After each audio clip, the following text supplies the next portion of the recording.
વડાપ્રધાન નરેન્દ્ર મોદીના કેન્દ્ર સરકારના સફળ 12 વર્ષ પૂર્ણ થવા બદલ નર્મદા જિલ્લાના સુંદરપુરા ગામે ભવ્ય મહાઆરતીનું આયોજન કરવામાં આવ્યું। આપ જોઈ રહ્યા છો શિક્ષાપત્રી સંદેશ ન્યૂઝ સત્યની સાથે। એક નજર આજના મુખ્ય સમાચાર પર। વડાપ્રધાન નરેન્દ્ર મોદીના કેન્દ્ર સરકારમાં સફળ 12 વર્ષ પૂર્ણ થવાના તથા દેશના સૌથી લાંબા સમય સુધી સેવા આપનારા ચૂંટાયેલા વડાપ્રધાન તરીકેના ઐતિહાસિક રેકોર્ડની ઉજવણી નિમિત્તે સમગ્ર ગુજરાતમાં ભારતીય જનતા પાર્ટી દ્વારા આજે રાજ્યવ્યાપી મહાઆરતીનું આયોજન કરવામાં આવ્યું હતું, જેના ભાગરૂપે નર્મદા જિલ્લાના નાદોદ તાલુકાના સુંદરપુરા ગામે ભવ્ય મહાઆરતીનું આયોજન કરવામાં આવ્યું હતું, જેમાં ભરૂચના સાંસદ મનસુખભાઈ વસાવા તથા નાદોદના ધારાસભ્ય ડૉક્ટર દર્શનાબેન દેશમુખ વિશેષ ઉપસ્થિત રહ્યા હતા। આ મહાઆરતી દરમિયાન વડાપ્રધાન નરેન્દ્ર મોદીના ઉત્તમ આરોગ્ય, દીર્ઘાયુષ્ય તેમજ દેશના સતત વિકાસ અને સમૃદ્ધિ માટે પ્રાર્થના કરવામાં આવી હતી। ત્યારે આ કાર્યક્રમમાં મોટી સંખ્યામાં ભાજપના આગેવાનો, કાર્યકરો અને ગ્રામજનો ઉપસ્થિત રહ્યા હતા।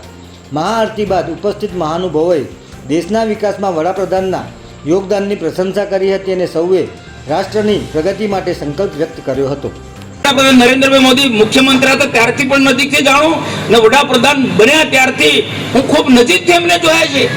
એમની સરકારમાં પણ હું ભારત સરકારમાં હું મંત્રી હતો। દેશના પ્રધાનમંત્રી નરેન્દ્રભાઈ મોદી ખૂબ વહેલી સવારે જાગી જાય, બ્રહ્મ મુહૂર્તમાં જાગી જાય અને નિત્ય કર્મ બધી જે પ્રવૃત્તિ કરે એને પૂરી કરે।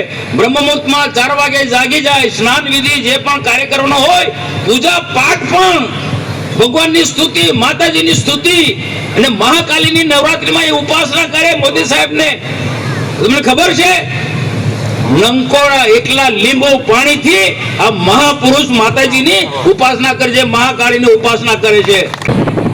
સુંદરપુરા મુકામે વડાપ્રધાન શ્રી નરેન્દ્રભાઈ મોદીજીના 12 વર્ષ પૂર્ણ થયા અને સાથે સાથે આપણા જુનારાજ તાલુકા પંચાયત સીટના આપણા હરેશભાઈ વસાવાજીના સન્માન સમારંભમાં આજે આ શુભ દિવસમાં આ કાર્યક્રમ થવા જઈ રહ્યો છે।